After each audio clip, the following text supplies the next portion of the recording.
C and that's the next. First two items are. Anybody want to do invocation? All right, good evening. I can if you want. All right, thank you very much. I'd like to call tonight's meeting to order. This is Thursday, September 24th. This is your Xenia City Council meeting, regular meeting, and this time we will rise for the invocation given by Mayor Sarah Mays, followed by the Pledge of Allegiance by Councilman Levi Dean. If you would all rise, please. My gracious Lord, thank you for bringing us here tonight. Thank you for each person in this room who has made space in their life to be here, whether it's council or appointed official or in the audience. We've all come together, and I pray that tonight we would make decisions that are not just using our wisdom, but use your wisdom. May we rely on the Holy Spirit to make wise choices, to have discernment. Help us to always assume the best of each other, to look for the positive things, and help us to tackle the hard decisions well and with respect. And help us to love this community well, help us to steward the community well, this place that we call home, that we love. We give all this to you in your holy name, amen. Amen. I pledge allegiance to the flag of the United States of America and to the republic for which it stands, one nation, under God, indivisible, with liberty and justice for all.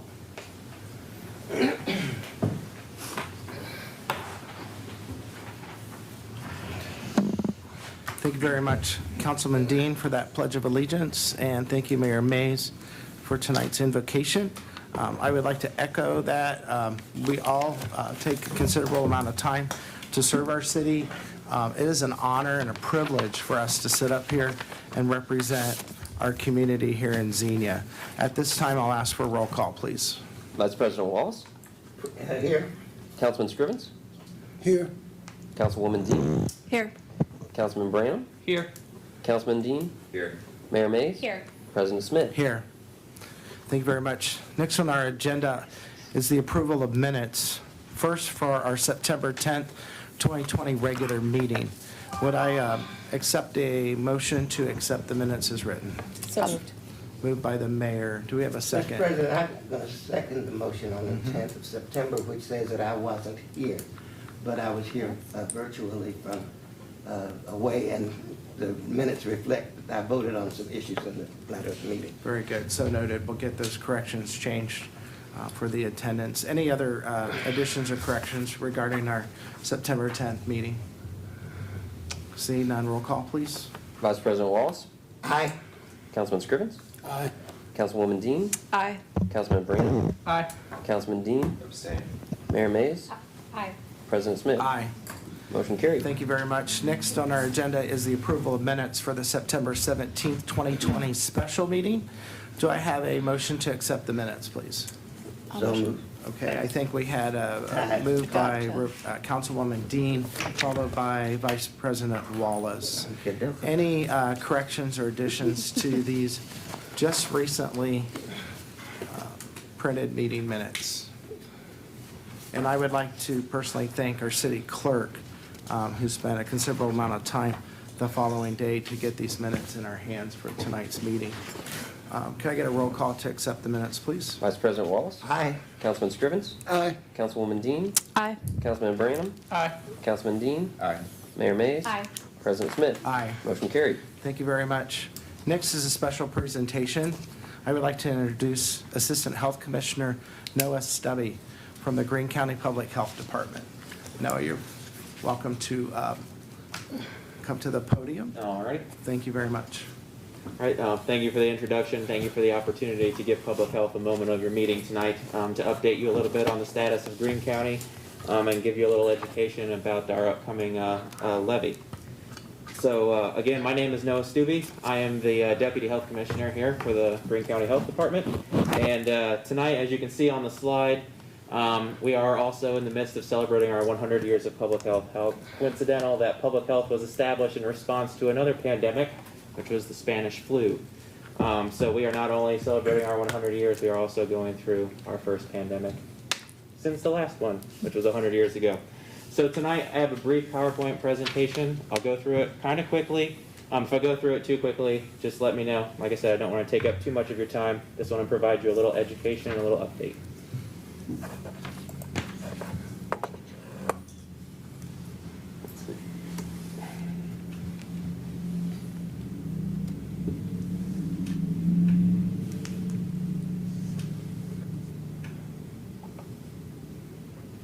Maybe.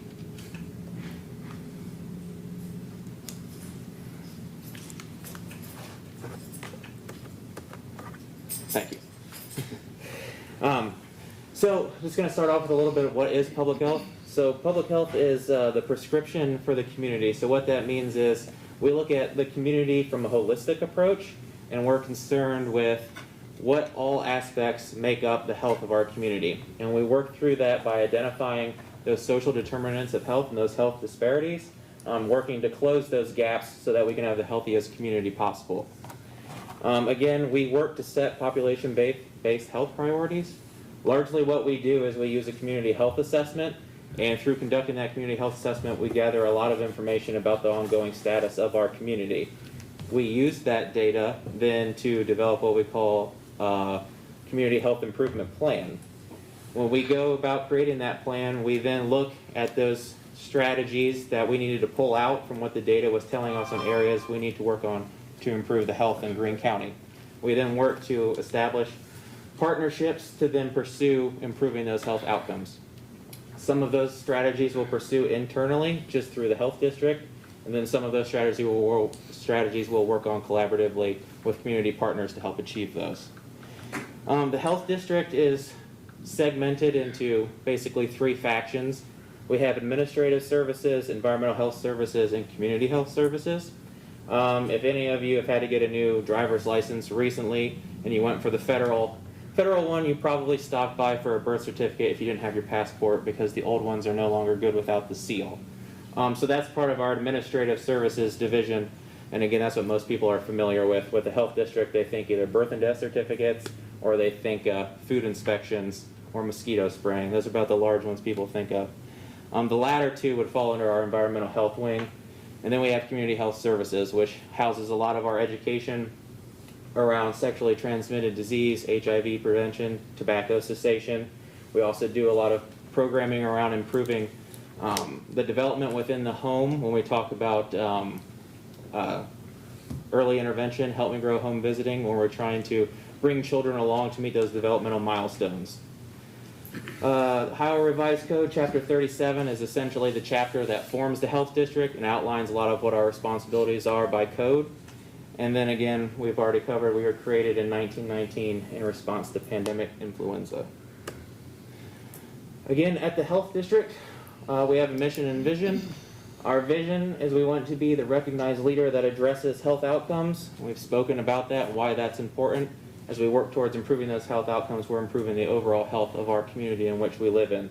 We want to reduce disparities, again, identifying gaps and closing them. We want to uphold standards of public health practice and improve services to the community. Our mission is to prevent disease, promote health and wellness in Greene County, and protect the quality of our environment. And we strive to do that on a daily basis. As I mentioned earlier, when we go through several different planning processes, one of them being the Community Health Improvement Plan, some of those strategies become owned by the health district. They will sometimes get incorporated into our strategic planning process and then be a strategic priority for ourselves. Some of them are identified through various either SWOT analysis or other assessment tools that we use, and we end up forming our strategic priorities for our 3-year planning cycle.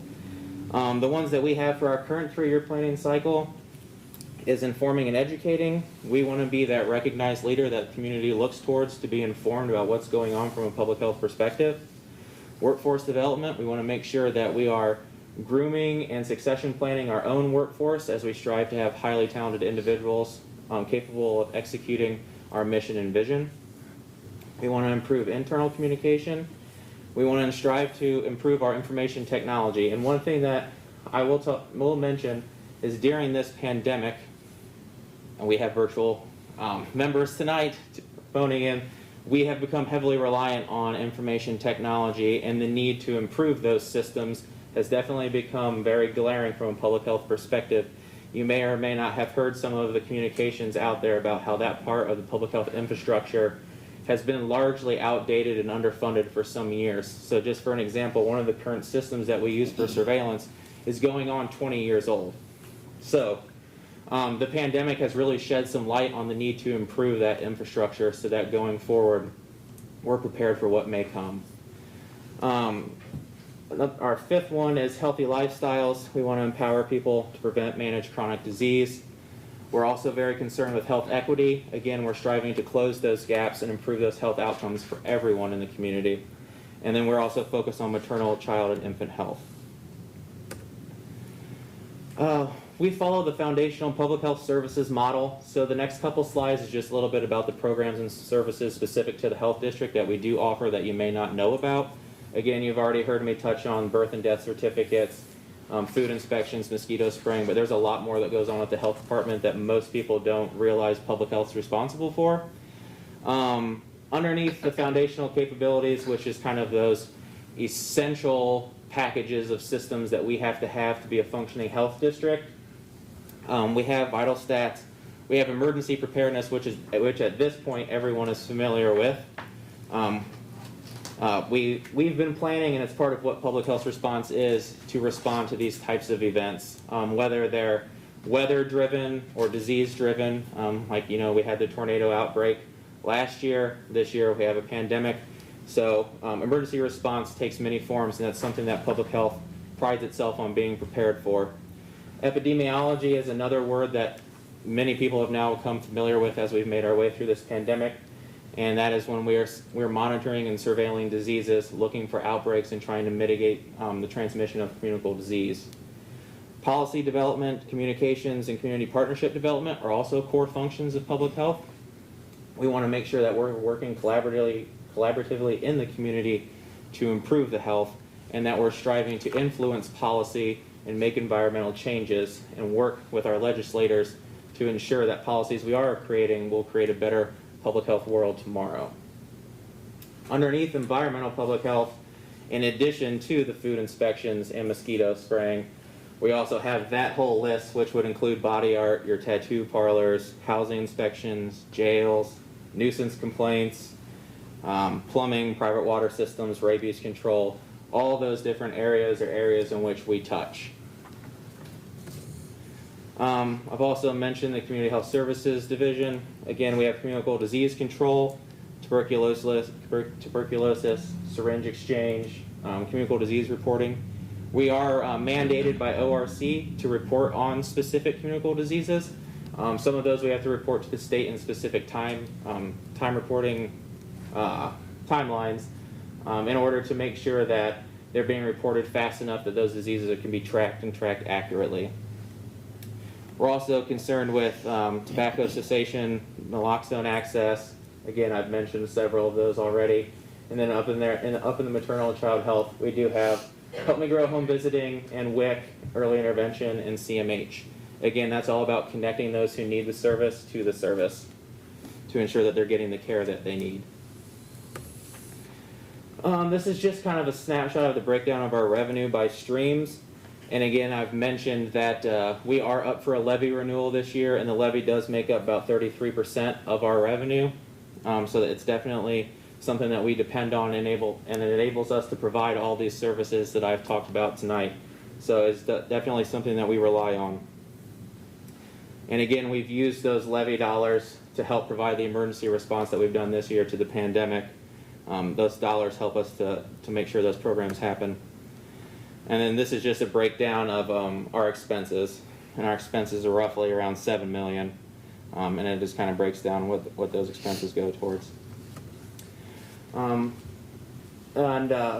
Many people right now are associating public health with COVID-19, but there have been other disease outbreaks in recent years that we've also been a part of mitigating, responding to, or surveilling. Most familiar ones lately have probably been the Zika, hepatitis A, and the Ebola that kind of went around 2014, 2016. So COVID-19, while it's getting all of the press and the publicity, rightfully so, we are always looking at things like this, and we've been a part of monitoring them from the beginning. We've worked with the schools, we've worked with numerous partners, businesses, to help review their plans, get them back to school in the safest way possible, in which we feel as though we can do so, and that they feel as though they can do so. We've ensured working with businesses that they're in compliance with what the recommendations have been to ensure that we're trying to get the economy open back up and get people back out there and feeling safe again to the best of their abilities per the guidance. This last slide is just a little bit of info about the levy. Again, we're on the ballot this year, November 3rd, issue number 25. It's a 0.8 mil renewal.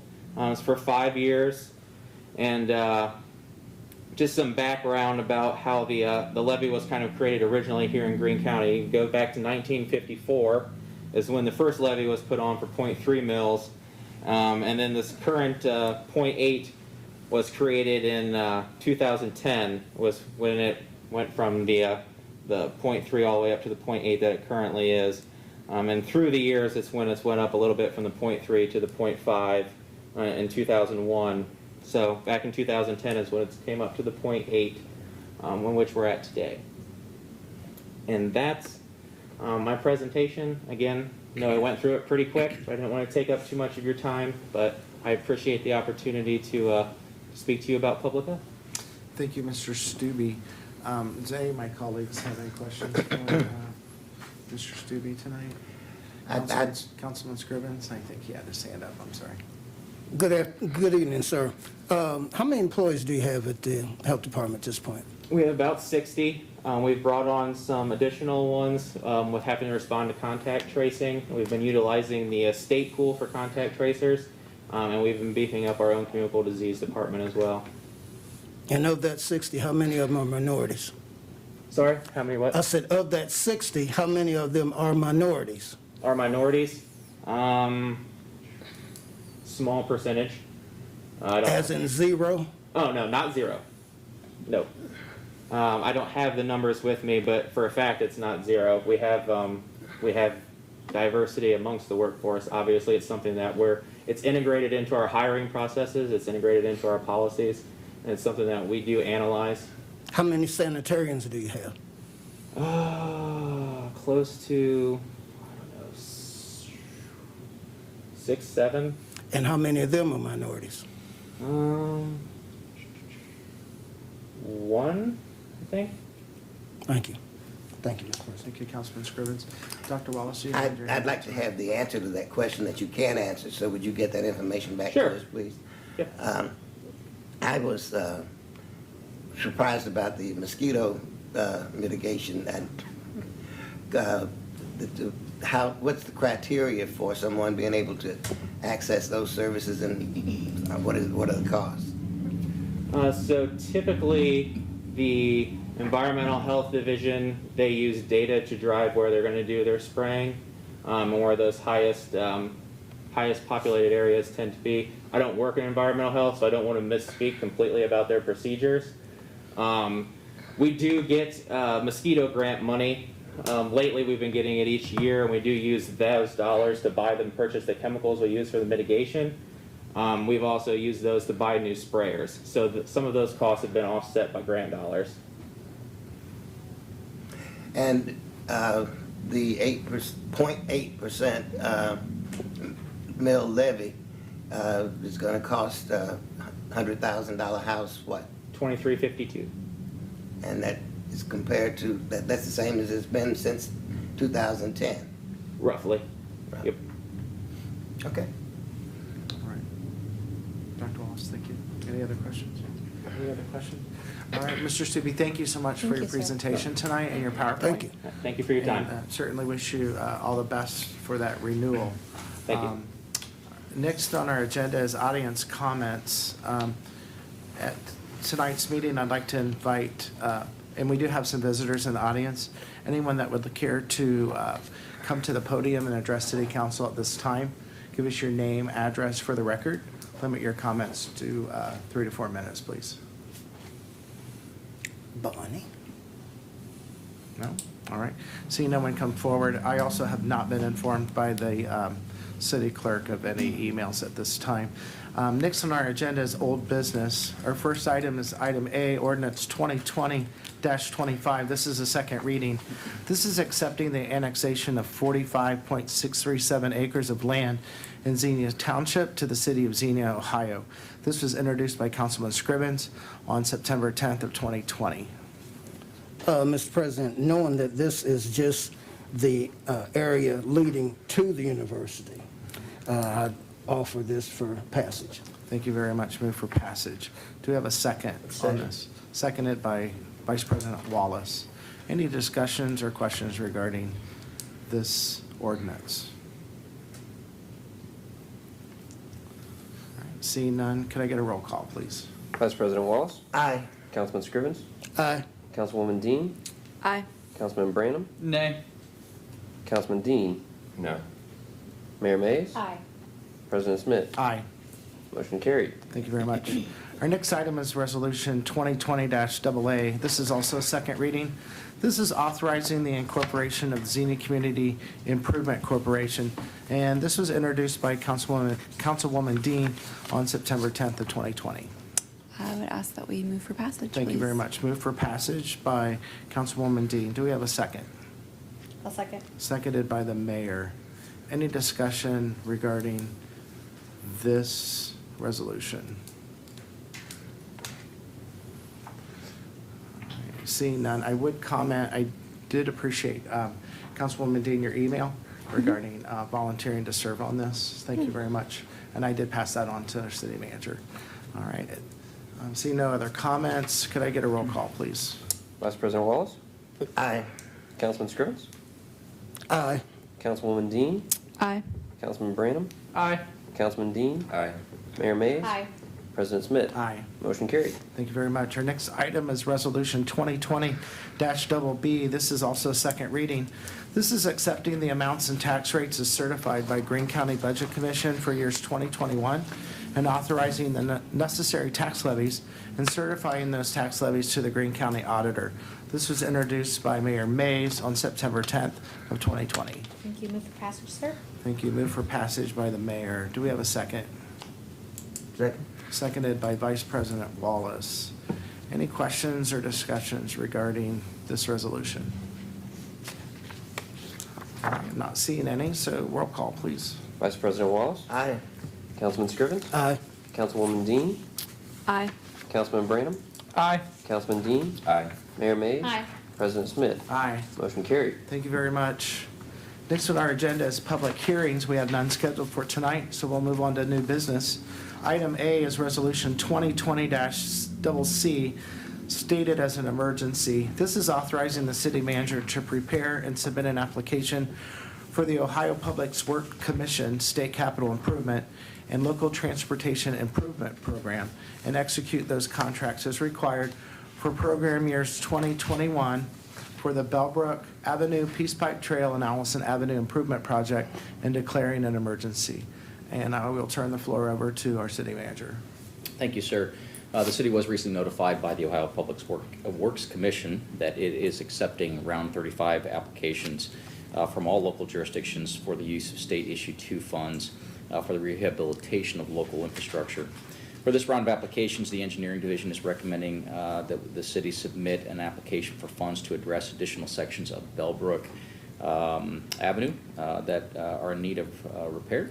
In this application, the engineering division specifically requests funding to look at rehabilitation on Bellbrook from Peace Pipe Trail to Allison Avenue.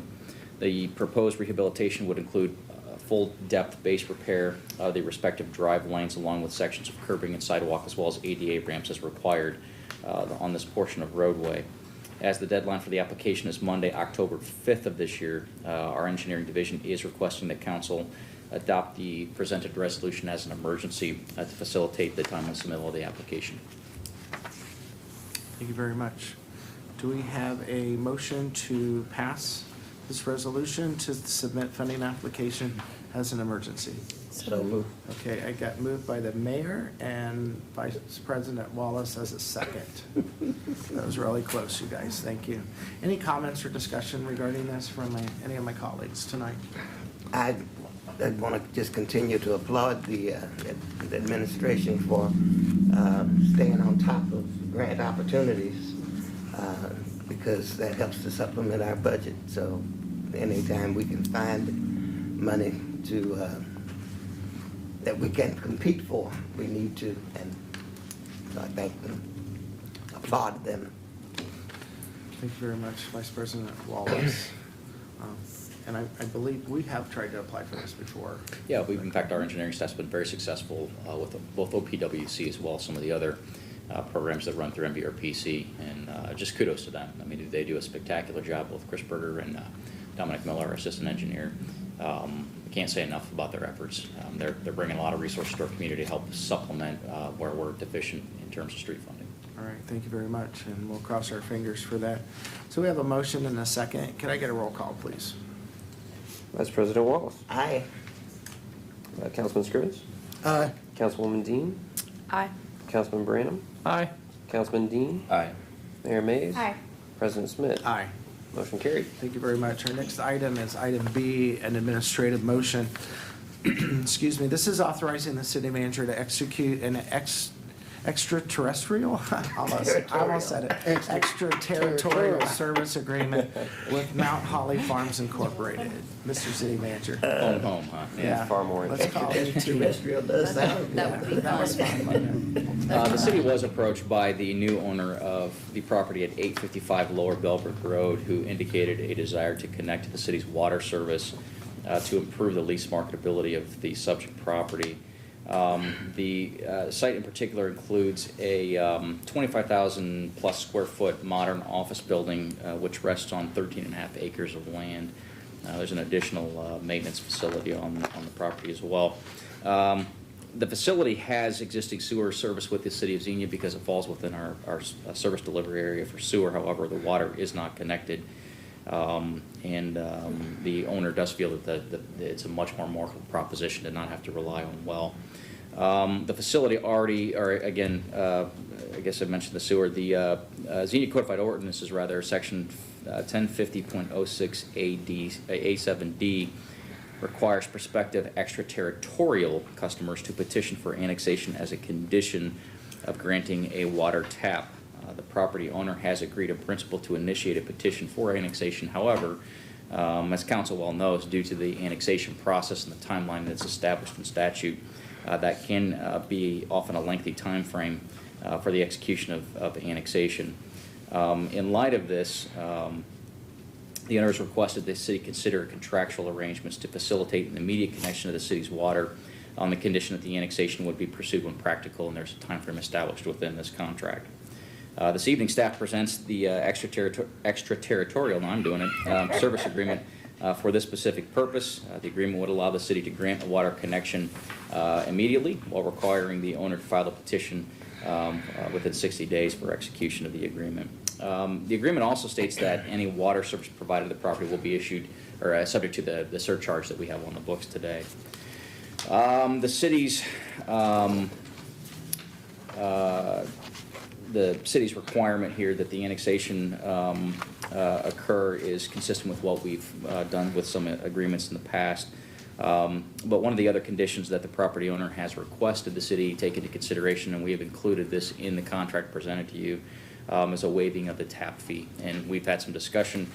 Staff, our water fund is quite healthy. We're not concerned with the resources associated with this. And frankly, the opportunity to incorporate this particular piece of property with the potential for employment that can occur at that property really does present a good economic development opportunity for us that would expand tax base. So after consideration, staff is recommending that that be included, and of course it's included in this contract. So we are presenting the measure tonight for council consideration. Looking for an administrative motion to authorize this as presented. Thank you, Mr. City Manager. Do you have a motion to authorize the city manager to execute this extraterritorial service agreement? I would so move, but I am curious as to what, I didn't see what the tap fee was.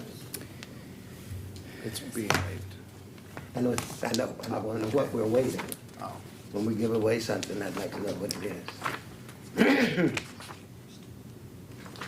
I'll have to look it up, to be honest. I apologize. I recognize that Yeah. we'll make it, more than make it up in terms of water revenue and sewer revenue and Yeah, and again, I apologize, I should have had that number prepared, I don't have it in front of me, but of course, our tap fees are associated with the size of the line that's being installed. This would be on the lower end of that spectrum, because this facility will not require a significant size tap. So it's probably in the range of 10,000 or more, I would guess. Probably in that range. Part of the reason they're requesting it, and I didn't detail this, but if you're familiar with the property, there's a pretty significant elevation difference between the roadway and where the property sits. And the water line rests on the opposite side of the roadway, so they have to bore under the roadway and allow for the change in the fall in elevation. So that tap-in process is actually going to be quite costly to make that connection. So he was looking for some relief on the front end to help facilitate that more quickly. Thank you, Mr. City Manager. Does that suffice right now? Thank you. Any other comments or questions? Do you have a second? Okay, do we have a second, please? Who introduced it? I've got questions. Real quick, that's the nationwide bi-weekly building, correct? Formally, yes, yeah. Is there any plan as to what that place is actually gonna become? Is it, because they own storage unit facilities, right? I feel like there was something in PZC that we approved that was Yeah, done by so these this- people with. This particular owner, councilman, their operation, they own the Xenia Business Center, and they've been very successful in converting what was a former skating rink into a multi-tenant office building that's been actually quite lucrative in terms of, for the city, in terms of the employment mix at that particular facility. They also own some rental units, some other properties. They're kind of expanding their horizons with this. They're getting a good deal in this facility, or have gotten a good deal. The owner invited staff out, including myself, to tour the facility. It's been maintained very well. It's in very good condition. We're actually impressed with the, I mean, it's turnkey, and a lot of the finished materials in the building are higher end. In fact, the staff lounge, for example, was pretty impressive. So he envisions. Don't be getting any ideas. Oh, yeah, no. Yeah, no doubt. You know, the building is set up to accommodate some type of call center, but the space is very easy to modularize and modify in a way that can meet a variety of tenants. Interestingly enough, there's also an at-ground, there are two bay doors. One's ground level, the other is to facilitate a backup bay and some maintenance areas. So that gives the building some flexibility. There could be some industrial / office, light industrial / office use, and he's willing to subdivide that space as well. He's also talked about the possibility of expansion at that site and has expressed some ideas to us. So we're pretty excited by this. We feel like this is a good opportunity for us, and again, he wants his property to be part of the community, and I think that's a testimony to the low cost of services here. Okay. And one other question, this is just solely the tap fee, that's no boring, that we're not incurring any of those costs, correct? No, based off the report? this is just waiving the tap fee. The actual installation of the line, which again is subject to meeting all the city's public works requirements, is on him. Now, we'll obviously, our construction inspection, as we would with any project, will be participating in oversight with that, but no, the actual installation will not be a responsibility of the city. Okay. Thank you, Councilman Branham. Any other comments tonight, Councilman Scrivens? This building was, at one time, the home of the Xenia Christian School, if I'm not mistaken. That's the skating rink. I don't think so, No, no. no, It was was it? nationwide bi-weekly It's previously. I across the think that street was, from yeah. Okay. That was the original and enduring tenant until that business folded. So this is the property down the hill? Down the hill, yep. Okay. Mhm. Used to Actually, it's be- adjacent to the city's Glady Run I wastewater got you. treatment plant. I know where it is. Thank you. Thank you very Mr. much. President. All right, move for, I have a second for the record. City Clerk, I don't know if you got, that was seconded by Councilman Dean, am I correct? Yeah. Thank you. And All who right, introduced it? I'll move for roll call, please. Vice President Wallace, Aye. Councilman Scrivens, Aye. Councilwoman Dean, Aye. Councilman Branham, Aye. Councilman Dean, Aye. Mayor Mays, Aye. President Smith. Aye. Motion carries. Thank you very much for everyone's comments on that. Our next item, item C, is administrative motion. This is approving the schedule of bills. Tonight's amount, $406,488.75. Mr. Finance Director. Just a very minor change for the record. There was an expense for Pitney Bowes that's been amended from $90.76 to $79.77. So What difference of page? $10.99. Very, very minor change, but wanted to recognize that that has changed since the schedule of bills was published. And I'll be happy to answer any other questions you may have. Yes, Councilman Scrivens. Page 2, next to the last item. Is this finally go get some lighting in that intersection?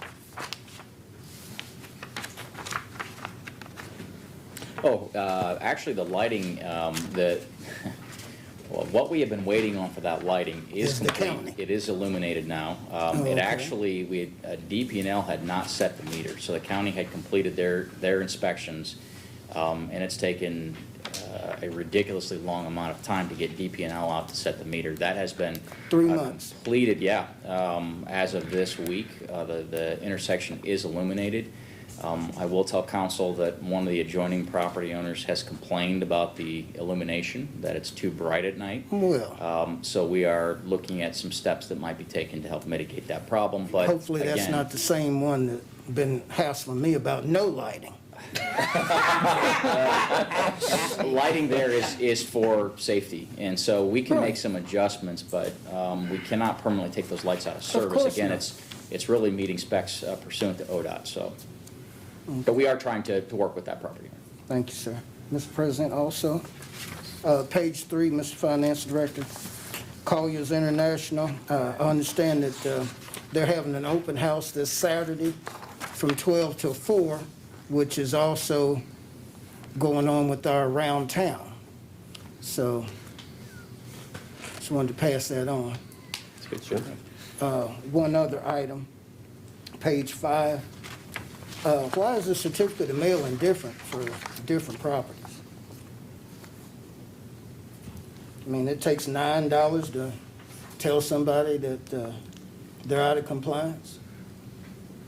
I can't speak to it specifically. I'm wondering if those are individual accounts that have multiples, because if you look, some of them are in incremental, you know what I mean? It's $1.53 and 6. So it might be one particular property where there was multiple mailings, would be my guess. I don't know that for certain. I can check. And then one final one, on page 8, the last item. Are we going to get this process activated, or is everything still on hold? On page 8, the open online, is that what you're referencing? No, the last item. I'm sorry, page 6. I need my glasses. Sorry. Oh, do we still have a backlog, or? With the indigents, Yes, sir. so in terms of the actual, or with respect to the cemetery, or with the, yeah, so we have interred earlier this year, I believe it was, back in April or May, 2 initial sites, and so we have cleared that. Oh, we made some progress. Yes. Okay. Now, I will say, the assistant city manager and I visited the historic cemetery site a week or 2 ago, and I'm not real happy with the maintenance condition. And I'm not so, happy at all. Yeah, that's already been addressed. That's it, Mr. President. Thank you. Very much. For point of record, I do not believe we have a motion yet to pay the bills tonight. Could I get that, please? So moved. Moved by Councilman Branham, and a second. I'll second that. Seconded by Councilman Dean. Thank you very much. Any other questions or comments regarding the scheduled bills for tonight? All right, not seeing any. Can we get a roll call to accept, please? Vice President Wallace? Aye. Councilman Scrivens? Aye. Councilwoman Dean? Aye. Councilman Branham? Aye. Councilman Dean? Aye. Mayor Mays? Aye. President Smith? Aye. Motion carried. Thank you very much. Next on our agenda is reports of committees. Tonight report is Traffic Commission. That was tabled at our last council meeting, and we will turn that over to our council chair, Councilman Dean. Thank you, Mr. President. We actually didn't meet this past meeting because of lack of agenda items. Very good, okay.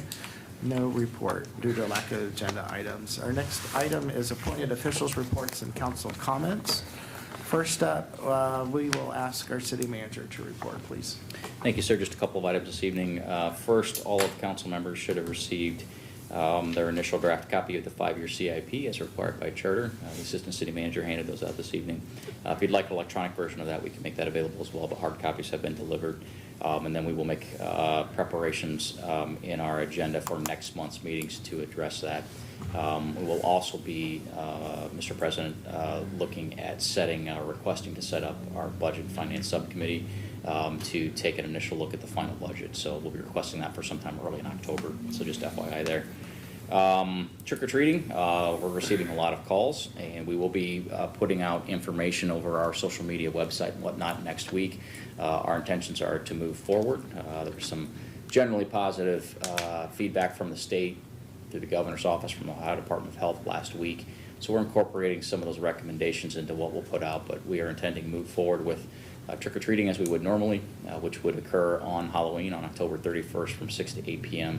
That event is rain or shine. The only reason that we would cancel that would be for severe weather. So if we have severe thunderstorms, tornadic activity, we would obviously cancel that, and it would fall to the next night to November 1st. But we're thrilled to be able to provide this, and we will make some recommendations to folks on how to help keep yourself safe in the middle of this enduring pandemic issue.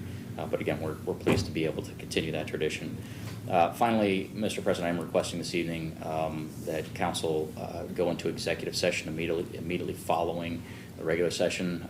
Don't anticipate that we'll have any actions coming back to the open meeting following that, but there's some information that staff believes that we need to share with council. Thank you, Mr. City Manager. Next is our Finance Director. Thank you, Council President. A few updates on some of the meter changeouts. They will begin, NECO, the city's contractor, will begin to send out letters next week to set up appointments with any of the residents who have inside meters. They'll begin the actual install of those inside meters the week of October 12th. There are a couple different ways residents can sign up for those appointments. They can call, they can also go online. There's a mobile option to sign up for those appointments as well. So we encourage people to please set those up as soon as possible so that we can get those meters replaced. We're also getting a lot of inquiries from the public about when they're going to be able to actually view their usage online. Right now, we are still actually doing a drive-by of those newer meters to collect that. We're doing it every couple of weeks. The collectors that will pull that information on hourly basis or even more frequently haven't yet been installed. So we're in the process of getting some of those onto towers, and within the next month or so, I think that most of those will be in place. But we will probably wait until all of those meters have been swapped out before we start to implement that new software. So probably looking at still a couple of months before residents can take advantage of that app to get the real-time data. But it is coming. If the public would be gracious enough to give us a couple more months, I think that functionality will be up and running. So wanted to touch base on that as well. That's all I have this evening. Thank you, Mr. Finance Director. Yes. Vice President Wallace. I had a couple of questions. Now, you can, in-house, you can see the usage right now, exact, that we've got in our individual homes and so forth, right? So we can see it when we do a drive-by to pull that information. So we cannot see it in real time because those collectors aren't functional yet. So we can drive by those meters and pull the data off of it, but that's only happening every couple of weeks right now. Because I had a conversation with the utility department, and I had a problem at the house with the leak, and they were telling me that I was going to get shocked with my next bill. So.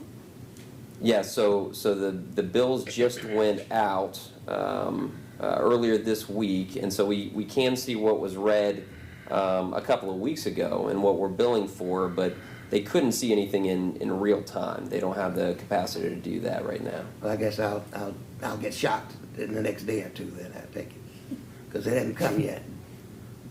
The bill is in the mail. I can't speak to your individual situation. We'll speak about it. Hopefully that's not the You case. can I'm sure join we'll me speak with about the it leaky toilet eventually. down here. Okay. And the other thing is, how is after 24 days, how are things going with Rita? So far, I think they're going well. We haven't received our first distribution, so they actually just started inputting a lot of our information the beginning of this week. So the numbers are pretty low right now. So there's going to be a lag when you all see the monthly report for the month of September. Income tax collections are going to be just about non-existent for the month of September, and then you'll see a significant uptick in October. So there's not really a cash flow issue right now. We'll get distributions basically twice a month from Rita, but because of the length of time it took them to get set up and to start receiving in those payments that people are making to the city, we won't actually see much of that data until the end of the month. Now, I know we had 3 of our employees that became Rita employees. How many Rita employees did they import? Yeah, so there's only one Rita employee that wasn't a city employee previously that's here at our facility right now. I think they do have plans to expand that in the future. But our 3 employees who have moved to Rita went through a couple weeks of training, and this week they're actually back here in the facility, kind of learning the ropes and the way that Rita does a lot of things. And customer service from Rita here at the city facility, I believe, will start next week. So, Thank you, sir. All right, thank you, Vice President Wallace. Any other questions for our Finance Director? Not seeing any. Next is our Madam Law Director, Ms. Jeanette Fisher. Thanks for joining us tonight. What do you have for us? Just to expand on what Mr. Merriman said, we do need an executive session with you this evening after council comments, but before adjournment. The reason for the executive session would be to discuss pending litigation, which is one of the permitted reasons under the Ohio Open Meeting Act. All right, thank you, Madam Law Director. We will keep that under advisement. And next up is council comments. I'm going to start on my left, and I'm going to start with Councilwoman Dean. All I have to say is I'm looking forward to seeing everybody on Saturday for the Around Town event. I hear there's going to be a bunch of food trucks, and I hope everybody shows up. That's it. All right, thank you very much. Councilman Scrivens. Thank you, Mr. President. First, I'd like to compliment city manager and his crew on the painting of the Patton Street water towers. We had 3 towers there, one circa 1887, which I intend to work very closely with Miss Catherine Kidd Wilson over at the Greene County Historical Society, and hopefully we can get that placed on the National Register of Historic Places. And then the 3rd tower, I think the one that's in most use, I think it's 45 million gallons, but it has the city's seal on it. And I'm very proud of the city's seal, and we need to advertise that more. And that's real good advertising right at that intersection. Also, this is the season for solid waste to accumulate, and it accumulates in the same old places. And the ones that we recommended before, particular interest is an alley between East Church and East Market that runs from North Fair to North Monroe. I got tires, I got mattresses, and I got assorted solid waste items, and it's a public health problem. When I was a health inspector, I made sure that got cleaned up by the health department, not by the city. Also, I've been contacted by Miss Hargrave on East Main Street. There's a pink apartment building on East Market and 2 alleys that run perpendicular to the East Market and East Main, and both those alleys are accumulating also solid waste. So if we could get our nuisance inspectors out to take a look at that, that would save me a lot of anguish. And other than that, Mr. President, I thank you. Thank you, Councilman Scrivens. Next is Councilman Brianna. Okay, so I think Councilwoman Dean, she already talked about the afternoon around town. There's also a Shoes for Shoeless event going on the 26th from 3 to 4 at Cox Elementary. So if your little ones need shoes, that's a good event. I want to say thank you to Xenia Police Department. You guys do a fine job. And also to the Public Service Department with all their meter installs. I know that that's become a big burden on them, especially with fixing, different meter pits and stuff like that, where the contractor can't just come in and swipe out. I also want to thank the city staff for the 17th special session. You guys took time out of your guys' evening as well to come and join us on that little venture. And also I'd like to thank Xenia Fire Department retiree Mr. Don Hortzman on his retirement. So that's it. Thank you very much, Councilman Branham. Next up is Councilman Dean. Thank you, Mr. President. I don't have anything to add today. Thank you. No comments for tonight. I'll go to Vice President Wallace. And I don't have any comments whatsoever. Thank you, Vice President Wallace, and Mayor Mays. Thank you, sir. Had an opportunity to meet with several people over the last couple of weeks over coffee. Just wanted to say I'm always willing to meet with people for coffee, and if you have some concerns or things that you want to chat about, I will meet you. I like to meet early, 6:30 in the morning. Not everybody likes to meet then, but I'm very thankful for those who have contacted me. We've had a chance to talk. And then really only one official event I had on the 19th. Friends of Xenia Station invited me out to the bike hub. They do such a great job of welcoming bicyclists to Xenia. They just had coffee and bananas out and just greeting people. It was just a random Saturday morning, and I met people from Iowa, from Illinois, from Virginia. They come and they start here and they do the different the bike trails, and every single person that came by, if it was their first time, oh my word, we love this. And then there was a lot of people that we met that were repeats. They love coming here. The Dayton Bicycle Club was there.